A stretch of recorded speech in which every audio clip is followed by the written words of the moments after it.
There's no place to escape to. This is the last podcast. On the left. That's when the cannibalism started. What was that? So I was in Pittsburgh for a very lovely memorial service for Natalie's grandmother, and so at the very end, the hole was dug, and it was very solemn and very beautiful, and Sounds they like the put burial. a what? That's the burial, isn't it? Is that No. the memorial service? You're not supposed to go. The body was already cremated. All right, Okay. It was in an urn. So they put it in a gigantic concrete square, right? This like thing with a lid on it, and it's a bit. Everyone felt like, of course, you say a couple words and then everybody leaves. Yeah. But Natalie wanted to do something really special and put a necklace of her grandmother's in with the urn in the concrete box. So she asked me if I would be down to go down into the grave, right? So Yeah, I saw that. Crawled into the grave and opened up the thing, and I didn't get hard. And I want to say that's a great Wow, indicator. congratulations. It also seems like they really captured her soul and it will never be released again. They double buried her. Cremated, a cremation container, and then a metal box. 5 cloves of garlic. Wow. All right, this is the last podcast on the left, everyone. I am Ben Kissel. That's Marcus Parks. We have, I guess, funeral dweller Henry Zabrowski. See? Certainly doing nothing naughty with the skeleton. I never will. You'll never catch me. All right, well, speaking of, I don't even know what we're speaking of with all that, but we're on to Carl Panzram Part 3, and this is where the story gets a little bit more murderous and if you didn't think it could get more intense, well, believe it or not, it does. Oh, it gets much more intense and much more evil. Now, when we last left Carl, he had wrecked his yacht off the coast of Atlantic City and lost all the spoils of the 10 murders he had committed while docked off City Island in the Bronx. That's the problem with keeping all your loot on a yacht. Yep. You can't go hitting that rock. Well, he didn't have like a storage locker at Port Authority he could store it in. Did he have a little Bart Simpson to hang out with, like Sideshow Bob? That was a great episode. Should have. By the way, I've been watching The Simpsons. It's pretty good. It is pretty good. Pretty good. The problem was that if Carl Panzram did have an assistant, they don't last too long. No, they do not. We'll talk later about Carl Panzram's assistants. All right. Now, undeterred, Carl immediately went back to Connecticut to the same town where he had robbed President William Howard Taft, looking for another score of the same size Now, so do he you could thi- buy another yacht. Now, do you think Taft was still stuck in the tub after all these years? Still just My boy, I heard your first robbery, and I have to say I congratulate you on your stealthiness. But can you please, sir, get me some oil? Please apply it to my sides. This is embarrassing. I was the president. Oh my! Butter him up, and then the sun comes through the window just so he starts cooking like a turkey. Taft turkey. But on this burglary attempt, Carl Panzram was unsuccessful and he was arrested for burglary and did 6 months in jail. After he got out, he decided to try his hand at being a legitimate sailor and join the flying squadron of the Seamen's Union as a scab. Hold on a second. So they're seamen. They are at sea, But they're the flying squadron. but they don't fly. So why would Yes, they yes, choose yes. flying to be their sort of term? It's about speed. I see. Oh, okay. But he and a few other scabs managed to get into a gun battle with the cops, and Carl was arrested for aggravated assault. He didn't say why him and the other scabs got into a gun battle, but they still got into a gun battle. Wow. One question. What is a scab? A scab is a person who goes and works in place of a union man who's on strike. A scab is among the most reviled people of the American worker. This a scab gave us the Philadelphia phenomenon. I believe it was a truck driver or a person who owned a dump truck who became a kicker for the Philadelphia Eagles. Oh. There was a movie about it. So Carl Panzram just did everything that was bad. Everything. Like just above like working for the DMV. Like if he could have worked for the DMV, he would have. Yeah. Yeah, stand there. I'm going to take your picture. Take a picture now. What I'm going to need you to do is bend over and grab the toes of your shoe. This is not for documentation. This is for my own personal pleasure. Also, you're going to need to get your original birth certificate. I know it's a pain in the ass. It's a pain in the ass. I can do the other thing. Now, once Carl was out on bail, he decided it was time to see the world, and he skipped out. He sailed to Europe and from there caught a ship to Africa. And this is where Carl would leave his humanity behind forever and commit some of his most despicable crimes, ensuring his name would always be shorthand for evil son of a bitch. Wow. And I tell you what, he certainly wouldn't have done it if it wasn't for the great state of Oregon. Because Oregon, how they treated him in those prisons, it's unbelievable what they did to him in Oregon. It's disgusting. Henry, I think it's actually pronounced Oregon. All right, guys, leave it alone. It's Oregon. We all know how it's pronounced. I think it's Oregon. I don't know how it's pronounced. All I know is weed is legal, and we always have a great time in their wonderful state. In Angola, Carl worked as a slave driver for the Sinclair Oil Company. While there, he bought an 11-year-old girl from her parents for $8, making sure she was a virgin before he made the purchase. He said he took her back to his shack on the first night and back to the family shack on the second, as he said she was not, in fact, a virgin. The parents exchanged that girl for their younger daughter, an 8-year-old. Carl said he took her back to his shack and thought that maybe she was a virgin, but it didn't look like it to him. Now, personally, I think this whole thing was Carl in the most evil way possible because he was still a little gun-shy from the Denver gonorrhea incident. I think he was trying to prove that he wasn't gay. I'll show you how gay I'm not. You give me that little girl over there because I'm just not gay, that's for certain. This is very disgusting, though, very disturbing. This behavior is absolutely awful, and this is the worst thing that he's done so far, other than, of course, the 10 murders. The 10 murders. But this is this is really ramping up here. But it seems like when he bought this girl, he proved the exact opposite. As he said, he took the 8-year-old girl back, quit looking for virgins, and started looking for a boy. The boy he chose was a table waiter back at the Sinclair oil camp. Carl said, I educated him into the art of sodomy as practiced by civilized people. But he was only a savage and didn't appreciate the benefits of civilization. I'm not sure if any of that's true. The kid told his boss, who fired Carl for the offense, but didn't go quite as far as to actually have Carl arrested, and Carl beat his boss half to death for his troubles. Carl went to the U.S. consul's office to try to get back to the States, but Sinclair had called ahead, and the consul refused to help. They said, you're never going back to America, at least not on our dime. You got to stay here because you are a monster. Well, why would they want him to stay there? You would think they would shoo him away, get him out. No, he had to stay there because they didn't want him in America. So well, just stay here in Angola. Do whatever you want here. Just don't do it in the United States. I see. God. Yeah.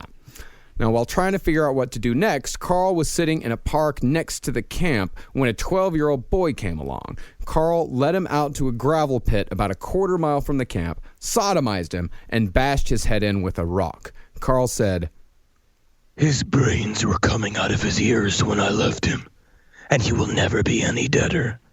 He is still there.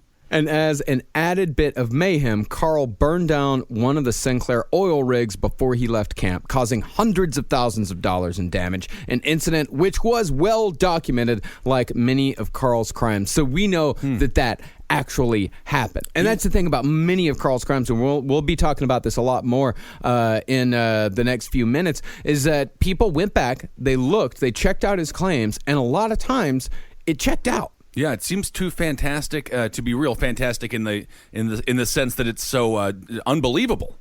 Yeah, he's like an evil Paul Bunyan. Yeah, in a lot of ways. He's very similar to Paul Bunyan because Paul Bunyan only had that water buffalo, right? Wasn't it like Bessie? But it had a female's name. It was Babe the Blue Ox. Babe the Blue Ox. And there's a Paul Bunyan restaurant in Wisconsin. All you can eat pancakes. There's also a big Babe the Blue Ox outside of Fargo. Well, there you go. Fargo. Oh. But Babe could also be a man's name, like in Babe Ruth. So it keeps with the theme. Sort of. From that oil camp, Carl bought a ticket down to the coast to Libido Bay and hired a canoe with a crew of 6 locals to ostensibly go hunting for crocodiles on the river. But when the crew had their backs turned to Carl, he shot them one by one, reloaded, and shot them again in each of their heads to make sure they were dead. He then threw the bodies overboard and let the crocodiles do the rest. It is. I gotta say, if you are an arsonist, blowing up an oil camp, that's the creme de la creme. Oh, that's what you want to do. Oh, yeah. That's like Trash Can Man level stuff. Yeah. Wow. Yeah, that's so much fun. You get to watch it all explode. Yeah, well, I think that's what he wanted to do, yeah. Now, when Carl wrote about all this in his autobiography, like I said, he gave very specific instructions on how to at least partly verify that these murders happened, but by the time his journals became public in the 1970s, it was too far in the past to truly look into these specific murders. But there was a picture in the Saturday Evening Post of a man in Angola driving workers the same way Carl said he had driven them, taken during the time that Carl said he was there, although the picture was taken too far away to make a positive ID. We got to start cutting open these alligators. Check them out. Always cut open an alligator. Yeah. Now, Carl traveled from Africa to Portugal, where he tried to get passage back to America from the U.S. consul there, but Carl's reputation was so horrible that word of him had traveled all the way to Portugal from Africa. And this was in the 20s. The only kind of news that traveled fast was bad news, and Carl was, without a doubt, bad news. And carrier pigeons. They do Man, that. he's like that bad to the bone guy. George Thorogood? George the musician? It's just like him, because I heard George Thorogood also had a real bad reputation. He did, and he liked to With drink being alone. good in bed. Because I think he had a micropenis. I'm pretty possible. certain he had a micropenis. We don't know. We can't spread rumors like that. No, we can't spread rumors about George Thorogood. We know the lead singer from Foghat has a micropenis. But that's because he has Eileen a Warnos micropenis. told us. Because we trust the word of a serial killer on that. So when the U.S. consul refused to give Carl passage, Carl stowed away in an English ship and eventually made his way back to New York in early summer 1922. Yeah, hometown boy, nice to have him back in town. Hey, get yourself salt pretzel, forget about it. What you doing to that kid?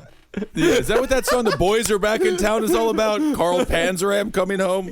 Technically, if that was about Carl Panzram, it'd be called The Boys Are Running Away from Yeah, Town. that'd be very true. By July, Carl had murdered another boy, this time in Salem, Massachusetts. He was a 12-year-old named Henry McMahon. So Carl beat that boy to death with a rock after sodomizing him. And Carl said he left the boy there with his brains coming out of his ears. And while Panzram would never go on trial for this murder, when he confessed to it years later, cops in Salem said that the details Carl gave matched up with the facts they had on hand, and locals fingered Carl as the guy they had last seen the boy with. I don't think we They should use... not be fingering. Yeah, Carl. I was gonna. Why would we say fingered? It's an old. I know, but it's like a 1920 like fingering. They fingered me. I know, but in this case, Carl's like, but will you? Will you actually do it? If you finger Carl, good luck getting the finger back. Yeah, no kidding. Talk about a trap. After the murder, Carl, acting as a yegg, picked up a boy named George. Now, with George in tow, Carl shot and killed a man who had tried to steal a yacht that Carl had just stolen in Rhode Island using a gun that Carl had stolen from the New Haven police commissioner's yacht. Damn. Yeah, so you much love yacht yachts. time. So much yacht stuff happening. Well, he loves yachts and he loves killing people with guns that he's stolen from authority figures. He just gets off on it just that much more. That like little bit of extra fuck you to society. Now, after the murder, George decided that he'd had just about enough of a life of crime, and Carl let him go back home. And when George got back, he told police all about Carl's activities, and they caught up with Carl in Nyack, New York, and arrested him for sodomy, burglary, and robbery. But Carl actually beat this rap only because he made an agreement with a lawyer that the lawyer could have Carl's yacht as payment for services rendered. What is going on with the yacht? What is happening? You can get away with all these crimes if you got a yacht? Kissel, you need like 4 yachts. Yachts. You are running I need for yachts. office. But you need yachts? Yachts are currency? Yachts are not a currency. place to hide your secrets? I your don't loot? know. I'm very confused by this yacht love, but that's fine. Well, back in the 20s, I mean, a yacht was a perfectly normal means of transportation. A lot of these guys didn't have cars, so they just kind of had to go from port city to port city, and a yacht was very useful. What's the difference between a yacht and a oh my god, I forget the name of the boat. A rowboat? Not a Schooner. rowboat. Tugboat. No, not a tugboat. Cavalier boat. No, not never mind. A yacht's bigger. No, a yacht and a, oh my God, Houseboat? Not a house. Oh my, we could name boats. I will name, it's on the tip of my tongue. Tampoon? Lampoon? Pontoon. Pontoon boat. You can't live on a pontoon boat. You can live on a Yeah, pontoon you boat. idiot. What are you talking boat about? moron? No, you can't live on a pontoon boat. A pontoon boat is just it's just a big table that floats. Pontoon's a fun word, though. Technically, my uncle lived on a pontoon boat, Thank but you. it was against his will, and it was in Vietnam. Well, Yeah, I mean, you're just living on a piece of wood in a tent on a river. pontoon boat. A yacht is about attitude. I It's guess. about, this is my yacht, y'all. You have to add y'all to it. Uh-huh. Take your shoes off when you get on my yacht. Yes, that is a dead sailor. But Carl, yeah, he beat the rap. He gave the yacht, he beat the rap, he got out of there, but when the lawyer went to register the boat, it came up as stolen. Oh, and the shocking. original owner came back from Providence and took it back. I got pans rammed again. Should have just let him sodomize me. At least I would have gotten a result from it. He got pants rammed indeed. A few days after Carl's release in August of 1923, Carl went back to New Haven, Connecticut, and found another boy. But this one, he gagged with a handkerchief before strangling him with his own belt. And this one, Carl said he, quote, enjoyed most, and details of his confession, again, matched up with details the New Haven police had on record. But it wouldn't be the murders that Carl was arrested for. The night after the belt murder, Carl was caught robbing an office in Larchmont, New York, and was sentenced to 5 years in prison after being free for half a decade, robbing, raping, and killing as he pleased. Well, I think it's good they arrested him. I'm just gonna throw that out there. At Good some point, position. they're gonna have to arrest him for all these murders, right? Well, we'll get to that Okay, 'cause eventually. I hope that seems to be the worst crime going on here. It but- is the okay. worst crime, but I mean, 5 years, because we only got the highlights. We only got the absolute worst things they did. I mean, can you imagine what Carl Panzram did across the world in 5 years? Just the small See bits. how I'm chewing this gum? Guess what I'm not gonna do? Put it in the trash can. Literally. Put it under the park bench. Wow, that'll get you Another 5. Panzram crime. That makes 15 for the day. Time to go to bed. Carl was sent to Clinton Prison, a.k.a. Dannemora, located in upstate New York. And Dannemora was often called the Siberia of America, essentially the precursor to Alcatraz. It was Alcatraz before there was Alcatraz. That's only because Cleveland voted to no longer be called the Siberia of America. So that's not a good thing, huh? Oh, Siberia is a terrible place. Sabretooth is from there. No, Sabretooth's not from there. Sabretooth's from Canada. I don't know. Sabretooth is fake. Oh, I see.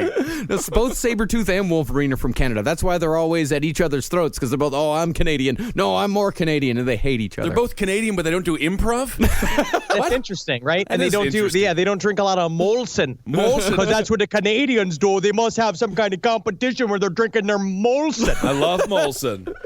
Now, what made Dannemora special was that since it was so isolated, the town in which the prison was located was almost completely populated by people who either worked at or had worked at the prison. And this made prison guard life a kind of tradition, which was passed down from father to son. It was an almost tribalistic life with its own value systems, all of which were centered around the punishment of the inmate. Yeah, it's not tribal like they were doing mushrooms and seeing the DNA of plants and eating aliens and shit. It was just being like, son, if you really want to make their assholes gape, you got to put an apple in it. That's honestly, and that's basics.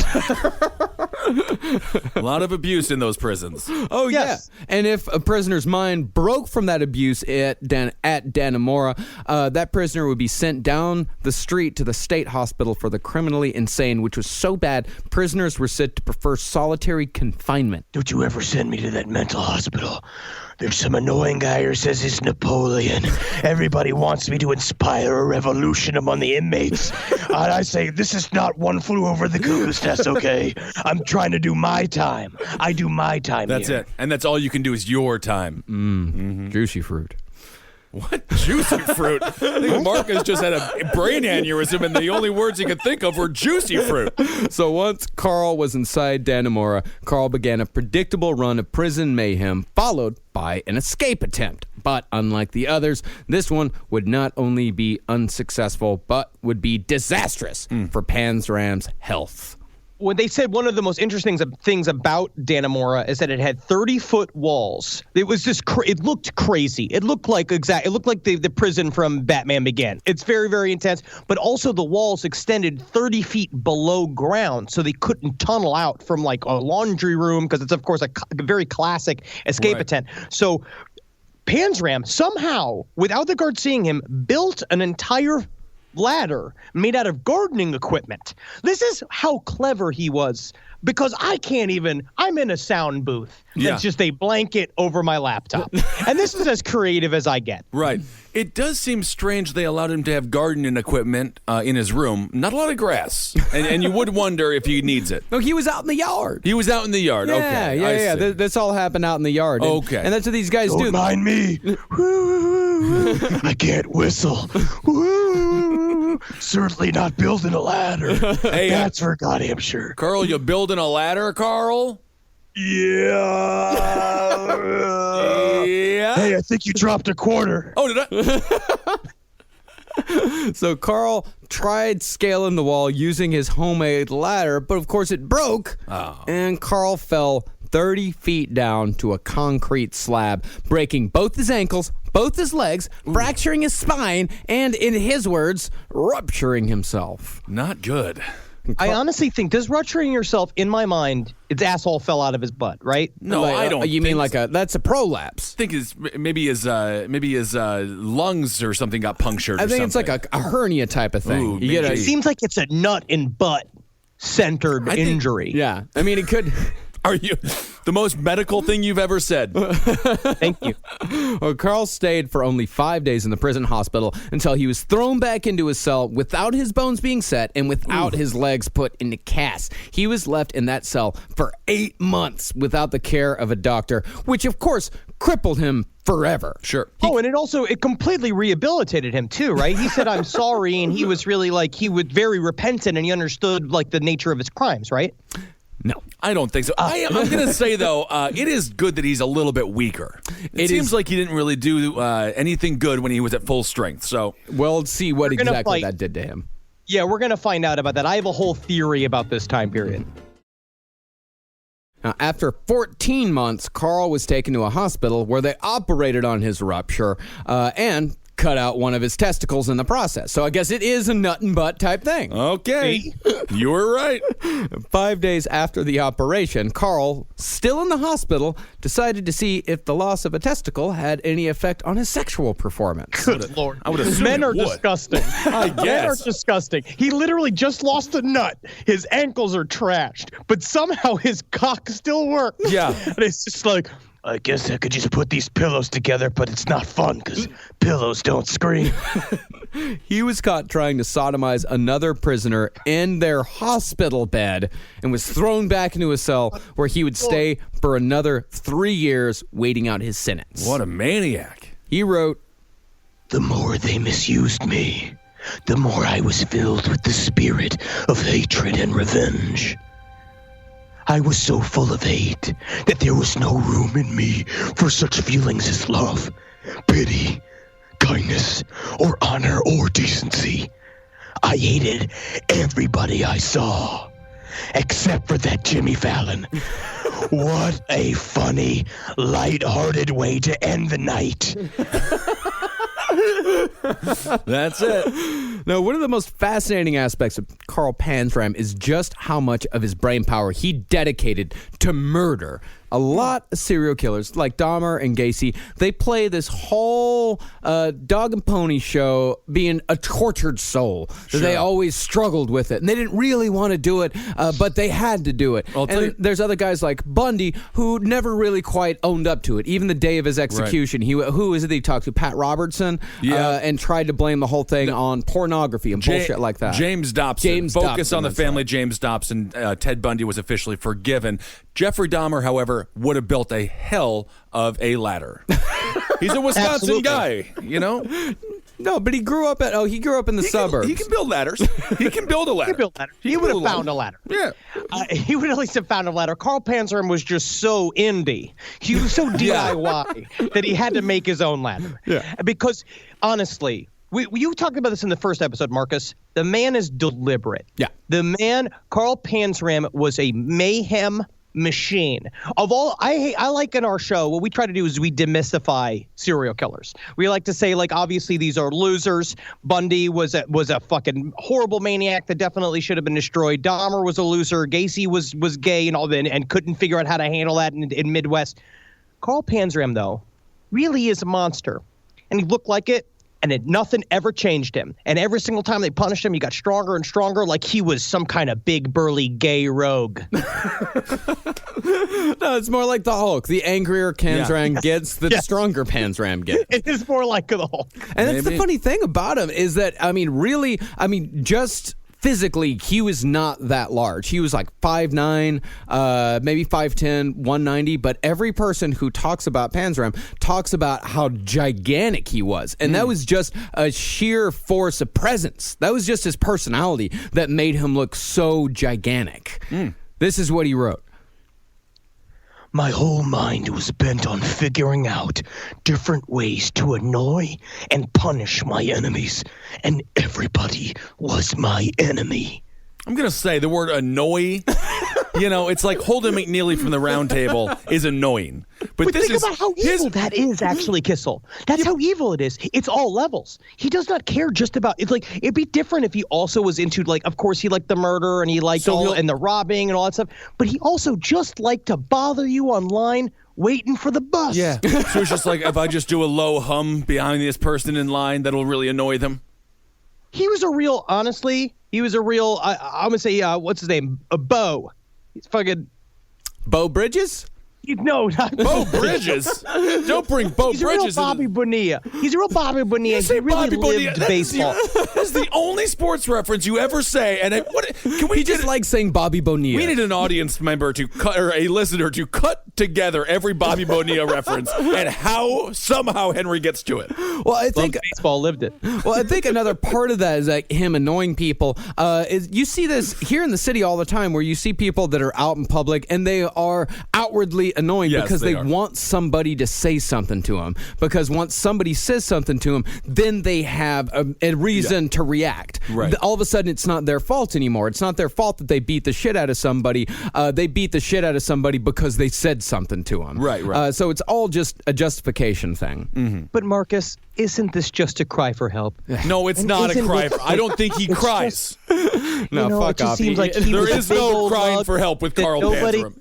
He had a thorn in his paw, Marcus. He did not have a thorn in his paw. He had a chance for redemption, and he had many chances for redemption, and he absolutely blew it. If only he would have just stayed the flag boy in Oregon, then he would have been fantastic. What a great flag boy he would have been. An Oregon flag boy is what it would have been perfect for him. Just big and burly, waving that flag, and then he could have had all the sex with men that he wanted because the flags. Who doesn't love a good flag?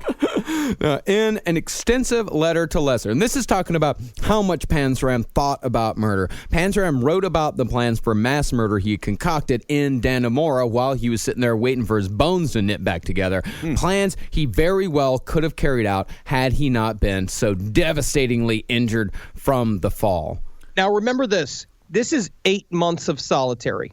They put him in alone. His legs do not work. His spine is all fucked up. He's laying in a cot, staring at the ceiling, thinking of terrorist acts. Yeah. That's nuts. This man is very patient. A lot of time to think. Not a lot of options either. No. Now, the first plan started with a few robberies to gather up money for dynamite, formaldehyde, and a few £100 of sulfur.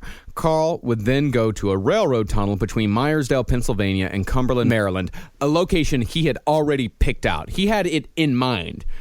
Once there, he would lay a contact bomb on the tracks in the middle of the tunnel next to the large glass containers full of formaldehyde along with the hundreds of pounds of sulfur. And when the passenger train hit the bomb, the bomb would explode, trapping the train and filling the tunnel with deadly gas, killing everyone aboard the train within minutes. If there was only a cartoon duo that could stop him like Rocky and Bullwinkle. Maybe. This does seem like a very strange, it's like an old-timey sort of terrorism, I suppose, in a way. Carl would wait outside the tunnel and shoot anyone who would come out, and when he was sure everyone was dead, Carl would put on a gas mask and loot the corpses, going from train car to train car. And to ensure he'd have enough time, he'd also blow the bridge behind him that the train had just gone over. And if Carl carried this out, the body count would have been in the hundreds. But with the loot Carl would gain from the robbery, he planned to invest all of it in the stock market and maximize profits by starting a war between England and the United States. Thank God. I thought you were going to say he was going to buy a yacht. Finally, my lucky yacht, my 9th yacht. The 9th That's yacht. what I need. That's the luckiest one. First, this is how he planned to start a war between England and America. He had actually a very reasonable plan. Sure. First, he would wait until diplomatic relations were strained, which they actually were between England and the United States in 1927. And Carl would wait until a British ship was anchored in the Hudson River in New York City. Then, dressed in a U.S. Navy uniform, Carl would affix a Navy flag to a couple of small boats, load them up with TNT, and anchor them next to the British ship. He would then light 15-minute fuses on all the TNT and conspicuously paddle away in a third boat, hoping that someone would see him in his U.S. Navy uniform. Carl's hope was that an Englishman would see either the boats or Carl in a Navy uniform and blame the United States starting a war. And if that didn't work, Carl would play it from the other side by buying a British ship and blowing up one of the locks in the Panama Canal. He had different angles for this. Double angles. And it was really close because back in the day, I mean, when you were saying it's like there was an actual real tension happening between the UK and the United States. And it's like, he could have done it. Yeah. And technically, he would have been like weirdly the most important man in American history. Carl's other plan was on a much smaller scale. This one involved half a dozen hogs and a barrel of arsenic. Carl said he would starve the hogs and present them with a mash of flour and water with the poison mixed in. This is what he wrote. They would all dive into it and fill themselves full. And in an hour or two, the poison would begin to work through their systems. Then I was going to hang them all up by their hind legs with a wash tub under them to get the slimy poison and froth and drain out of them into the wash tubs. That I would strain and dry out. And then I intended to get some clay and make 3 big clay pots, each one to fit inside the other, and each one a little harder than the next one. Then I was going to fill all 3 pots with poison. I was going to put the lot all in one and put that in the bottom of a small creek that flows into the reservoir that supplies the town and poison all their water. Lucretia Borgia used this racket on a small scale, but I figured on a few extra improvements so that I could do a better job than the Borgias done. They were pikers. They didn't kill half enough. I'm being kind of a tiger mom there, but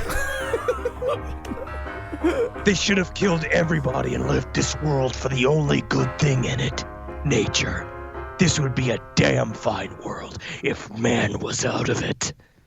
What, he got all environmentalist there at the end? I'm still a little bit confused. Why do you have to feed it to the pigs? So you can get the... Can't you just put it together? I think he just wanted to feed pigs random poisons. I don't understand what's going on to the pigs. And now I feel like we're in an Shinrikyo case. I love the pigs. You are not appreciating the workmanship here. I just don't know. And the type of DIY energy, I know. the type of Amy Sedaris DIY energy that he is bringing to these terrorist plots. I just don't know why he included pigs. That's all I'm asking. It seems like he got a middle pig, and I'm like, I don't think you need a middle pig here, a.k.a. middleman. In this case, the middleman is a pig, so it's a middle pig. But I just don't know why they're involved at all. Osama bin Laden did it. Osama bin Laden did it. We know that because he was a set-it-and-forget-it terrorist. Yeah, but this was a man, every inch of the way, He wanted to be in charge of every detail. I'm just a little bit confused with the pigs. I mean, it probably has something to do with the pig blood and make it go into What the has water that been used for an more. explosive? I just watched the Oklahoma City documentary. No point did pigs come up. No, this isn't explosion. This is poison. Nah. So it's Poison. All right. I think the idea is to sort of, to be an honest answer, launder the poison a little bit, where you can hide a little bit of the nature of the poison, exactly what it is, if you hide it in the pig shit, in the pig vomit. Yeah, and also the pig vomit's already got like all of the pig stuff is going to make people sick because they're drinking like rotten pig blood. But thankfully, less than 2 months after Carl was released from Dannemora, he embarked on a reckless crime spree, committing 10 burglaries and a murder in Baltimore. But Carl wouldn't be taken down for the murder. This time, it was nothing more than the theft of a radio that would put Carl Panzram in prison for the rest of his life, and a murder while inside that would take him to the hangman's noose. Ooh, but he did get to hear the Carter family, and they're a great, wonderfully talented family. On August 10th, 1928, a fence named Joe Chavinsky rolled over on Panzram after being caught pawning a radio that Carl had stolen from the house of a well-known dentist in Washington, D.C. Just like the idea of being like, I'm the most well-known dentist in town. Every smile is my smile. It's my smile. That's my smile. When Carl was arrested, he treated the charge like a joke, saying he'd killed too many people to worry about this charge. But it would be while Panzram was awaiting trial on the radio charge that he would meet a 25-year-old prison guard named Henry Lesser. Now, Lesser seemed like a pretty good dude. As far as prison guards in the 20s went, he kind of reminds me of like Tom Hanks in The Green Mile. Oh, okay. Yes. He would definitely be played by Tom Hanks, or nowadays like an Owen Wilson. Oh, Wow. I like Owen Wilson. Oh, your name's Carl. Wow. Owen Wilson proves you can have a weird nose as long as you have a perfect body. That's it. All you need is a perfect body. Just call him Ombre a lot. Oh. Now, Henry Lesser, he also had the temperament necessary to be a pretty good prison guard. He was a guy that had an urge to help the less fortunate, but he also enjoyed the power that being a guard gave him. He just had that. I think you just need that to be a good prison guard. Oh, absolutely. You have to have a He little was also sympathy. a very small guy. He was considered to be a failure by his family because he didn't. I believe he did not go into the family business. He found this job accidentally, and basically his whole family was like, "Oh, you can't be a prison guard. You're gonna be terrible at this. He's like my size." But he's like, "I'll make up for it with gumption," which thankfully, I mean, honestly, just thankfully, Carl Panzram was hobbled, or he would have gotten a bit more gumption than he could have handled. Yeah, probably.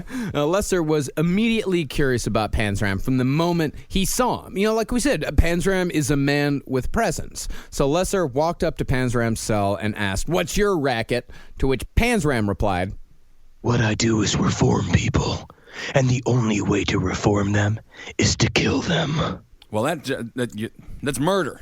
That is not a form. That is not I was reform. trying to find a cool way to say I kill people. I know, but it's I've been working on the line for a while. It's my log line. I know that, but reform would imply like they're a better ironic. person when it's a funny done. thing. It's Yeah. darkly ironic. I don't fully understand it, but yeah. For some reason, Lesser decided he wanted to know more and struck up an unlikely friendship. But what finally won Panzram over was when Lesser, after Panzram had gone through a particularly brutal prison torture for trying to loosen his cell bars, Lesser gave Panzram $1. Oh, he gave him $1. Gave him $1. But I mean, this is 1928. No, I know. It's just, here's $1. Okay. It's hard. It seems very insulting to give a huge man that just been tied to a post and beaten for hours. Yeah. Like, here's $1. There you go. You know what I could really go with? Go for a hacksaw. Do you have one of those? Well, actually, You know what actually would be really nice is some ice for my fucking one nut I have left. Here's $1. well, this actually brought tears to Panzram's eyes. He was almost crying, and he told Henry Lesser that no screw had ever done him a favor before. And because of that, Panzram chose Henry Lesser to be the one to hear the full story of the life of Carl Panzram. Now, I have a theory about this. I think in the end, so he confessed to all of his crimes while being heavily tortured in the basement of this prison. Now, I think what happened was that after Dannemora and he was completely crippled, and they said that his gait, the way he walked, they said it looked like he was skipping. He was very badly damaged and covered in scar tissue and in constant pain. I think that he realized that he was sort of at the end of his powers and that he was not as strong as he was before. And that Henry Lesser, in my mind, it was another game. I think that he was touched by Henry Lesser, sort of like the way that Murphy tried to reform him and he responded a little bit. But I also think that was a long-term game, as you find out, because he eventually tried to escape again. I think that he was trying to switch it up because and basically come out and end everything because he knows that he's a sitting duck. Everybody's eyes are on him. They're waiting to challenge him as soon as he gets out of solitary, and he can't hold his weight anymore. It's time to tell his story, maybe, huh? I don't know. I think that he does have some urge to reach out because with the whole Spud Murphy thing, Spud Murphy let him out of prison dozens of times. He had dozens of chances to run away. It was just that one night that for some reason a bug got up his ass and he decided to leave that night. So I think there is a genuine urge in him to not be a total and complete monster. There just wasn't ever anybody who gave him there was nobody who actually reached out to him. Although, I don't know. He really deserve to be reached out to? That's a whole nother question. I'm going to say he's a total monster. But Henry Lesser also had his fucking agenda too, because he said that he was doing all of this from a criminology aspect. He was really interested in the minds of serial killers, and so this was great for him. Henry Lesser was like a version of us in the past, where he basically sat on a gold mine being like, I'm going to find out directly from a psychopath's mouths what a psychopath thinks. Yeah. It's interesting. So whenever Lesser could, he would smuggle a pen and paper into Panzram's cell, and Panzram would fill each paper, carefully numbering each page before leaving them between his cell bars for Henry to find the next morning. And these pages are where we get the vast majority of our information about Panzram, or at least what gave writers and researchers a roadmap to find out more. And what we have said before, honestly, mostly when you hear the writings of a serial killer, you're going to doubt it. It's obviously going to be full of shit. And there's a bunch of people that try to attack his accounts. But what we've said again and again, there's constant references to his shit is real. And that he was really spilling his guts in a way that I think that he knew that people were going to pay attention to in the future. Yep. I love the chapter that he wrote, If These Pigs Could Talk. I don't that's what he did to those. Pigs are smarter than dogs. Yeah, we know, Ben. All right. We have to eliminate them before they evolve. Well, that is true. They are attacking your home state of Texas right now. The wild the hogs. Wild hog. They just legalized hot air balloon hunting. I saw that. Yeah, I was like, we got to try. We just missed it when we were in Texas. Wait a second. Can you literally shoot from a fucking a hot air balloon? Isn't it not like a Looney Tunes thing where you shoot and then the basket goes backwards? Yeah. No, it's actually a lot easier and safer to shoot from a hot air balloon because the helicopters they were using were way too loud, and it's hard to get a good shot from a windy helicopter. But when you're on a hot air balloon, you can do it. Free game. Yeah, and you can travel all around the world in something like that. It's real nice. I could just walk around plains of Texas and get all the free hog meat that I want. Oh, you don't want to eat that. You don't want to eat that gamey shit. We used to kill those wild hogs, and then someone would serve them up at parties, and then everyone would just grab big hunks of meat with their bare hands. That sounds fantastic. Well, now, Marcus, you just sold it. I thought it was stringier than that. Anyway. Oh, it's extremely stringy. I mean, it's awful shit, but, it's good. I'll try anything once. Mm-hmm. Now, while all this is going on between Lesser and Panzram was starting to gain some attention. During one of his torture sessions, Carl had confessed to the murders of the three boys in Philadelphia, New Haven, and Salem, and like we said, the details were all checking out. So when Carl went on trial for the radio theft, a crowd was gathered, and Panzram took the opportunity to say a few words for himself in open court. Now, the way these words are formulated, you're going to say that he understood the gravity of having everybody's attention, and he was trying to cement his place in history. Yeah. You people got me here charged with housebreaking and larceny. I am guilty. I broke in and I stole. What I didn't steal, I smashed. If the owner had come in, I would have knocked his brains out. There's something else you ought to know. While you were trying me here, I was trying all of you too. I found you guilty. Some of you I've executed. If I live, I'll execute some more of you. I hate the whole human race. You think I'm playing crazy, don't you? I'm not. I know right from wrong. No delusions. I don't hear anything you don't hear. My conscience doesn't bother me. I have no conscience. I believe the whole human race should be exterminated. I'll do my best to do it every chance I get. Now I've done my duty. You do yours. I am the Batman. You get the feeling his defense attorney is just like, stop, cut it out. Oh, my goodness. Hey, just don't. Carl. That's going to make the case more difficult. And for that little speech, Carl Panzram was sentenced to 25 years at the federal penitentiary in Leavenworth, Kansas, the same prison he had served time in after the Army when he was a teenager. After the verdict was read, Lesser went to Carl's cell to do a routine bar check on the windows, as Carl had gained a reputation for using his immense strength to loosen the bars. Lesser walked in and turned his back on Carl while he was doing the inspection. Carl walked up behind him and said, You're brave, but don't ever do that again. Turning your back on me like that. And Lesser replied by saying that there was nothing brave about it because he and Carl were buddies. But Carl said, Yes, you are the one man in the world I don't want to kill. But I'm so erratic, I'm liable to do anything. Like fall in love. Oh, my love, my darling. As they kiss. You need to stay for the entire song. I got to go check other rooms. You this isn't the only cell I have to monitor. Hello. All right. Overtime. I'll sit here. And time. but This really is the Michael Myers, Danny Trejo relationship in Halloween 2. It really is. Yes.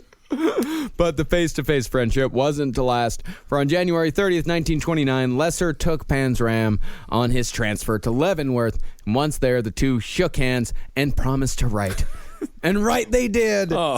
This is such a weird story at this point. Panzram's letters to Lesser are worlds apart from the biography Panzram had written while housed in the Washington, D.C. jail. He talked about the articles he enjoyed reading, his favorite philosophers, he loved Kant and Nietzsche, and his opinion that Lesser should get out of the prison racket. It's really funny. He got into Kant and Nietzsche. It's like the same as the people like that were in the Gamergate theory. It's like the same. It's all the same guys. Yeah. But he used to get piles and piles of philosophy books and struggle to read them. Like he would take them and desperately try to. It's very interesting imagining other people watching him through. I also think that Henry Lesser was just not his type. In the end, it's just why he didn't go at him. Well, Panzram even gave Lesser business ideas, such as Panzram's admittedly good idea to invest in the dehydration of foodstuffs as a means of transportation. Oh, that's good. And then it could be lesser is more, which would be a good slogan because you have dehydrated food, which it looks lesser, but in reality, it's more. Wow. But I don't think he took it. This is what Panzram wrote about that. If you have done as I told you to do, to get from the Department of Agriculture some treatises and papers of the subject of dehydration of fruits and vegetables, then all you will need to do is go to the nearest grocery store and buy a quarter's worth of ripe bananas. Write that down. That's all you need. Dehydrate them until they're thoroughly dry, and then you grind the result into a fine flour. It's nice. Bam, kick it up a notch. Then you eat it. You will find it is very good. I have done this myself, and I know. Did you ever eat oatmeal with chopped up bananas in it? That's something pretty good to eat, but it's also much better when it's as fixed up as suggested by Carl Panzram, 31614, taking you to Flavortown. I know. He's like the Guy Fieri of prisoners, but he can't roll out anywhere, and that's really sad. Although it would be funny if he was, I'm rolling out, but he's on a yacht. And when Lesser wouldn't write back soon enough for Panzram's liking, Carl would play the part almost that of a wounded lover. Oh. I received your last letter July 29th. This is my third letter since then. What's the matter? Don't you get all of my letters, or don't you care to answer them? If you don't want to write to me, just say so, and I'll not bother anymore. I saw what you did. You left me on red. I see the 3 dots. What are you trying to say? I just say what you want to say. Let the words fall out. Honestly, I want to see you be brave. Carl, I just don't think it's working out with us. You're imprisoned in your just don't like all the rest. Carl, you're just a serial killer, and I have a life to live. I met a woman. I am a man with needs. I am a man saying yes to his sexuality. You have to jump into it with just I'm in love with a woman. you. But it wasn't all bananas and bitching for Carl Panzram at Leavenworth. On Carl's first day, when he was taken in for processing, he told the officer in charge, I'll kill the first man who bothers me. And 6 months later, Panzram would make good on the killing threat. Upon arrival at Leavenworth, Carl was assigned duty in the laundry room, which was overseen by a hard-ass KKK leader named Robert Warnke, whom Panzram absolutely despised. Well, hey, if nothing sticks to Teflon, well, how do you get Teflon on there? Airport? Wow. Well, why would this guy bother Panzram? I mean, he knew it wasn't going to turn out right. Well, Carl said in open court. He told Henry Lesser. He said it on the transfer there. He told the deputy chief. He told the guy who brought him in again and again and again and again. I'm going to kill the first man who bothers me. Don't bother him. So, don't bother him. He was setting it up because the actual relationship in jail is someone is going to bother you. Of course. It is going to happen. At some point, somebody's going to cross you. So he was just telling everybody, I'm going to do it. And you're all – because at this point also, I think that there was a gigantic – you're going to see the sentiment in jail was that he was full of shit. Mm-hmm. That the people thought that his stories were full of shit, that he was just some kind of like guy who was like trying to get attention in jail because he was getting a bunch of extra attention because he was basically getting hauled in to do all these different confessions and all the shit. Mm-hmm. So he's got to put his money where his mouth is. Yeah. Well, there was really just one guy who thought he was full of shit, and that was like one guy that was in solitary confinement with him. All the rest of the guys were absolutely terrified of him, even after he was crippled. I mean, this guy, that's how much power this guy had and how much he exuded and just how terrifying he really was. How much of a monster he was. You think about Hank Hill's dad in King of the Hill. He didn't even have legs and he was scary. It's like Stephen Hawking, who only got smarter when they put him in the chair. Yes, that's very true. So after a few months of being a good boy, Panzram started laundering a few extra handkerchiefs for some pocket change for the prison canteen. Oh. Now, Warnke soon caught Carl and busted him down to third grade status, which was just as bad in Leavenworth as it was the first time Carl was there. Third grade prisoners were sent to solitary confinement, were placed under strict silence rules, couldn't receive mail, couldn't use the commissary, and weren't even allowed to watch the monthly prison movie. Oh, that's so sad. And for busting him down, Panzram swore to kill Warnke, as Warnke had indeed bothered him. Now, usually, when a prisoner was busted to third grade, the prisoner would be reassigned from the person who busted him down to avoid the inevitable revenge. Well, now, what kind of movies are we talking here? Like Flappers and Bow Ties? Like, what's the name of the films back in this era? This is your. We're not into the talkies yet, are we? No, 1928 was the year Steamboat Willie came out. Hey, the first Mickey Mouse cartoon. I bet you would have liked it better if it was about a yacht. Who needs all this steam? Well, of course, yeah, they always reassign these guys because they were always afraid that these guys would take revenge on their bosses. But because Panzram, and this is the amazing irony of it, because Panzram had specifically threatened to kill Warnke, Carl was sent right back to the laundry room because Warnke didn't want to lose face. Sure. Because if he lost face, then he would lose respect. And in a prison like Leavenworth, a hard-ass place like that, respect is the number one thing that you have. It's the only thing you have. You lose that and you're done. It's the currency, yeah. And when Panzram came back to the laundry room from the hold, the other prisoners said that Carl had calmed down, or at least appeared to, and eventually faded into the background. But in a letter to Henry Lesser, Carl wrote, I'm still on my same job and like it less each day. I'm getting all set for a change. It won't be long now. Seems scary. Yeah. So on June 20th, 1929, Carl was walking into the laundry room when he passed by a half-built washing machine that had an open packing crate next to it, which was filled with 10-pound iron bars. Just out in Why the are we open. shipping these to prison? Why? Yeah, what would be the point of that? Just be like, use if you want to escape. Carl picked one up and hid behind a steel support beam on the opposite side of the room and waited for Robert Warnke. And when Warnke entered the room, Warnke stopped in front of the same washing machine to take a look at the construction and possibly to wonder why there was a large crate with a bunch of 10-pound iron bars just This sitting seems to be a mistake. And I know that I'm also a Grand Wizard of the KKK, and I'm like fine with that. But this is a big mistake. That is a mistake. And when Warnke turned around, there stood Carl Panzram. And with the loud roar, Panzram brought the iron bar down on Warnke's head, sending him to the floor.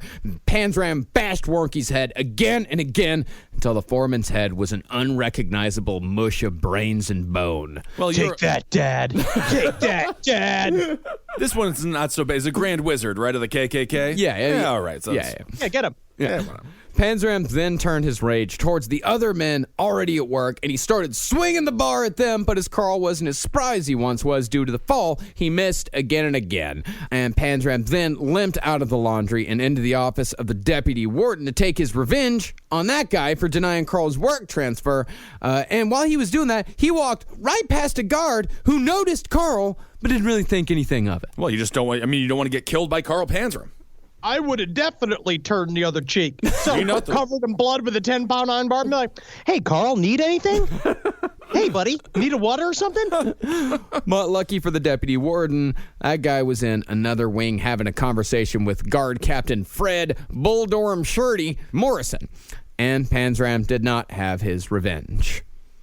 Panzram moved on to the adjoining clerk's room and started swinging the bar again, but he didn't hit anybody that time either. And he also chased a trustee to the dining room, but never managed to catch him due again to the limp. And imagine the look on his face. It's sort of like, you know, when you put a dog in a wheelchair and it has that look. He must have felt so sad. Yeah, he's like a drunk Raphael. Carl then made his way down to the isolation block, opened the nearest cell, and sat down with a relaxed look on his face, satisfied with the mission at least part ways accomplished. That right there, that is my Xanax. I guess so. So on December 5th, Carl Panzram was indicted for first-degree murder, which sat just fine with them because Carl, at this point, he wanted to die. Finally, he's getting charged with murder. Is this the first time? This is the first time. Good Lord. Well, he was indicted for murder when he started confessing to those murders of those boys in Philadelphia, Right. and New Haven, and Salem. They started indicting him Okay. for those murders. But this was the one that he had done out in the open in front of dozens of witnesses, Right. and had tried to kill dozens of others. He was going to kill as many as he possibly could because that was his main goal, was to die. He was crippled. He was done. He was never going to escape from that prison. He was there for 25 years. By the time he got out, I think he was going to be in his 60s. So he had nothing left. And also, he needed to get a kill on the books. I think he knew in order to solidify his reputation as an all-American folktale person identity, because that's what he wanted to be. He wanted to be a folktale. He needed to prove that he could murder. And I think that's why he did it in such a public way, to be like, I'm not full of shit. Look, I will do this again, and you let me out of here, I'll kill everybody. Yeah, I mean, this guy, if I could compare Carl Panzram to a character in fiction, like if you've read the comic book Preacher, I mean, Carl Panzram is the saint of killers. Ooh. Yeah. And this guy is a fucking monster. It's fucking metal as shit. I don't want to say it's not cool. Nothing is cool. He's very mean. Nothing is cool. Yes. But Carl, he actually had a surprisingly hard time making it to the hangman's noose, but not for lack of trying. See, Carl's plan was to act as his own attorney, plead not guilty to ensure the harshest punishment, and essentially demand death during his defense. But the feds refused Carl's request to act as his own attorney, and the lawyer they did assign him wanted to plead insanity. That was the only way he could find out of it. And Carl's smart-ass ways seemed to only confirm the whole insanity defense. Like when he wrote his last will and testament, he left his corpse to a dog catcher in East Grand Forks, Minnesota, and bequeathed to mankind an unspecified curse. Ooh. That's awesome. It's just everything that he was doing because people were like, oh, if he wants to die, he must be crazy. I love an unspecified curse. Just that he was like, Yeah. I bequeath to mankind a curse. Look at that.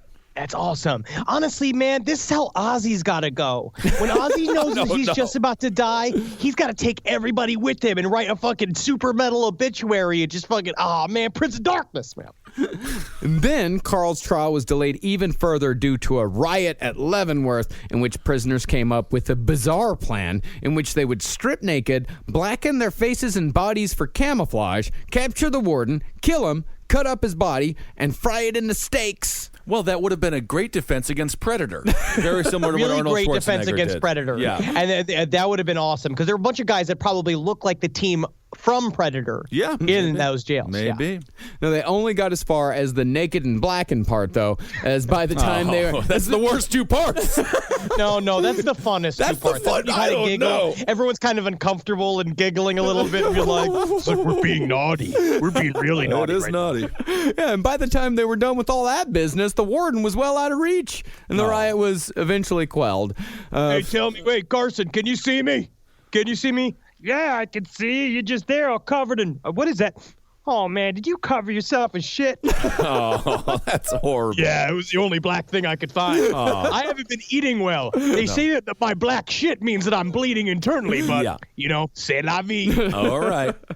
But Carl's biggest obstacle was the fact that capital punishment was, at that time, illegal in Kansas, where Leavenworth was located. However, since the prison was on federal land, the murder was a federal case, so the death penalty was on the table. USA, USA, USA, USA. USA. But that didn't stop local death penalty opponents from coming to Carl's aid, very much against his will. When Carl found out that advocates were trying to get his death sentence overturned, Carl wrote them an extensive point-by-point letter on why he should be allowed to die and why they should leave the whole business alone. And the conclusion to this letter contains some of Carl's best-known lines. And really, with these lines, that was really all I knew about Carl Panzram before we started this series.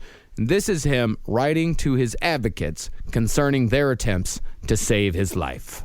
oh, dear, look, with that dear young Carl Panzram, he sent us a letter. I bet he wants to say thank you so very much. Well, open it, Craig. Open the letter, Craig. All right, I'll open it, but I know he will be very thankful for our Yes, efforts. we're doing the Lord's work, Greg. The only thanks you or your kind will ever get from me for your efforts on my behalf is that I wish you all had one neck and that I had my hands on it. I would sure put you out of your misery just the same as I have done with numbers of other people. I have no desire whatever to reform myself. My desire is to reform people who try to reform me, and I believe that the only way to reform people is to kill them.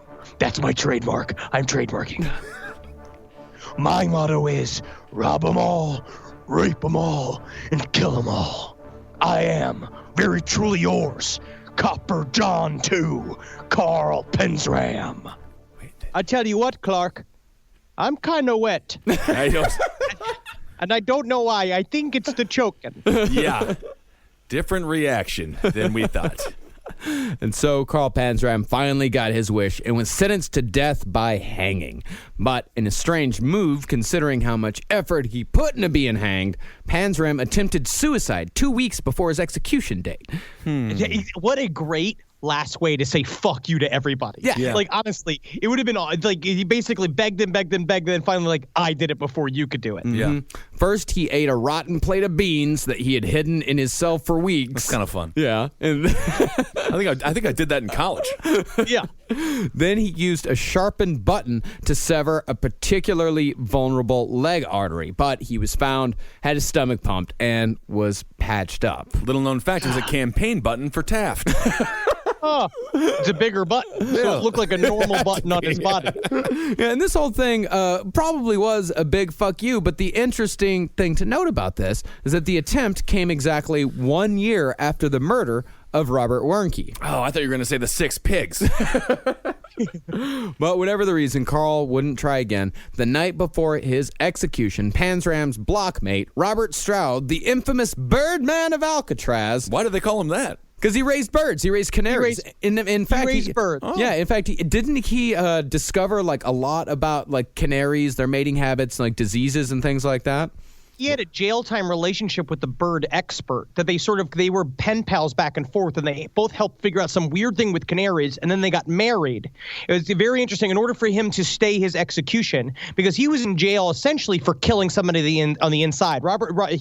Stroud was got a life sentence because he killed a guard that fucked up visitation rights for his brother. Like basically he got booked on some citation as he couldn't see his brother, so he was just stuck there raising birds. Oh, I see. Yeah, and Stroud is he's one of the most famous prisoners of in American history, and he was the one that said that Carl Panzram's whole story was bullshit. But really, Stroud hardly knew Panzram. They just were in the same solitary confinement cell block together. But Stroud was just, I don't know, he was just trying to pad his book a little bit. Okay. Yeah, Looking Outward was his book, and it's pretty cool. I read a little bit of it. It's a lot of fun. Yeah, but what Robert Stroud said is that the night before his execution, Carl spent the whole night singing a song. Ooh. And the song was of Carl's own composition. And in Stroud's words, its principal theme was, "Oh, how I love my round eye. I would never give him back. Oh, how I love my round eye. Try to take him back. Try to take him back. Try to take him back." Wow. Kind of a System of a Down flair. I imagine he had a very new metal singing voice. Yeah, probably. And the next day, Carl was taken to the gallows, so eager to die that he was half dragging his escorts behind him. And when asked if he had any last words, Carl said, "Yes, hurry it up, you Hoosier bastard. I could hang a dozen men while you're fooling around." and so on September, what are your thoughts? That's just funny. You called him a Hoosier. Yeah.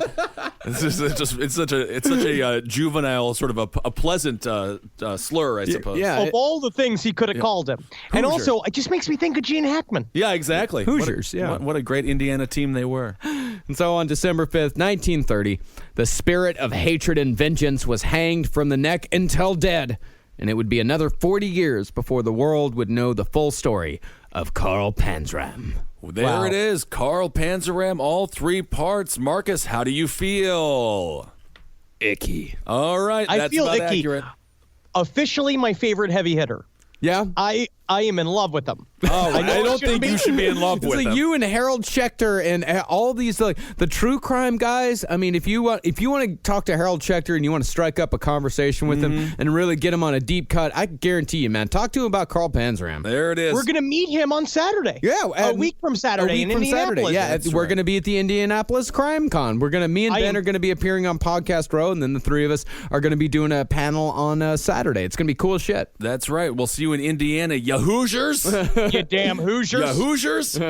Which I cannot wait to go back to the Midwest, and we'll be in Atlanta this weekend. So if you can, we're at the Earl, and there's a lot of great places around there and stuff. So if I think the show is sold out. The but show's we'll sold hang out, and but, stuff, so but come on out. I think the Earl is going to be releasing some tickets at the great. door, quite possibly for the first show, and that's a big maybe. That is a very big maybe. So I would say on the day of the show, if you still want to come, call up the Earl and ask them if they're going to be. And actually, that's a good tactic for any of our live shows. Absolutely. Call up the venue the day of, and sometimes they do release extra tickets. And so, also, see if you can come out. The Earl has a separate bar too, so just go hang out at the bar, and we'll see you a bit after the show. Yeah. The Earl's a fantastic place. It's our favorite Also, place in Atlanta. Mary's down the street is hilarious. It's a crazy bar. Oh, And yeah, I love I remember place. that. Mary's is great. Let's see here. So what else do we have to do? We got the Patreon. I want to thank everybody for that, for all your donations. It's unbelievable. That's why we can do all this. So you can go to, patreon.com? Yeah, patreon.com/lastpodcast on the left. If you want to give us a little donation, of course, you get something in return. If you give just $1 or more, you get pre-sales for all of our upcoming live shows. We're about to announce a hell of a whole lot of them here in the coming weeks. And don't forget that we're going to be coming to Milwaukee in I think it's July 14th or July 16th, but I think it's July 14th. But go to cavecomedyradio.com/live to get tickets for that. That'll be very Milwaukee. That's how it's pronounced. Is Milwaukee, which means the good land. It is the good land. That's where I went to college. It's a wonderful place. I can't wait to go back home. Listen to the shows here on CCR. Thanks so much for supporting all the shows here on CCR. Able Against Top Hat for everything political. Roundtable of Gentlemen. Sex and Other Human Activities. Page 7. Wizard and the Bruiser. Movie Signs with the Mads. Check them all out. And follow us on Twitter. I'm at Henry Loves You, at Marcus Parks, at Ben Kissel. Follow us on Instagram at Dr. Fantasy, at Marcus Parks, at Ben Kissel, the number one. And also follow Last Podcast Left and all of the fucking things that are grinding our society to a halt at LP on the Bike. Oh my God, to say the least. Twitter is an interesting phenomenon. Oh, God. Kofifi. Can I just say that? Do I just say Kofifi? Is that the term? I don't know. And we don't have to do that. Everyone will just clap Everyone for you will and say applaud. what a... Just applaud. All right, everyone. progressive. Hail yourselves. Hail Satan. Hail- Watch Twin Peaks, you fucking idiots. Yeah. It only got a 0.5. No one watched it. Whoa, You're really? so fucking stupid. Well, I Twin don't have Peaks is the best Showtime. show. I don't have Showtime. Download it illegally and talk about But it. then That it show doesn't is incredible. register, Henry. Well, I don't know. Watch Twin Peaks. It is. I can't wait. It is beyond fantastic. I'm watching House of Cards right now, and I will get to Twin Peaks. I love Twin Peaks. And of course, Helgeen, everyone. Magoo's Delations. All right, thank you. Thank you so much. Thank you.